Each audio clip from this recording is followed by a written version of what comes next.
వాడుకోవచ్చు, ఏమాత్రం పాడవడం అనేది జరగదండి. మనం మాడబెట్టుకోం, కానీ ఎప్పుడైనా ఇన్ కేస్ మాడిపోతే మనకి ఇది ఈజీగా అయితే వచ్చేస్తుంది.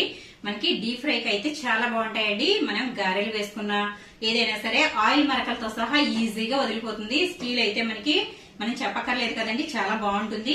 మనకి వచ్చేసరికి ఏంటంటే మనకి ఈ బౌలు ఇలా ఉంటుంది కదా, ఇప్పుడు మనకి స్టీల్ అయితే తొందరగా వేడి అనేది జనరేట్ అయిపోతుందండి. అదే మనకి లోపల అల్యూమినియం బేస్ ఉండడం వల్ల ఇది అల్యూమినియం అయితే మనకి గిన్నెంతా కూడా వేడిని ఒకేసారి మెల్లమెల్లగా మొత్తం అంతా ఈవెన్ గా జనరేట్ చేస్తుంది. కాబట్టి ఇవైతే చాలా మంచివండి ఇవి. నేనైతే గనక వీటికి మారిపోవడం జరిగింది. చూసారు కదా, ఇవైతే నేను అమెజాన్ లో ఆర్డర్ చేశానండి. ఇవి మొత్తం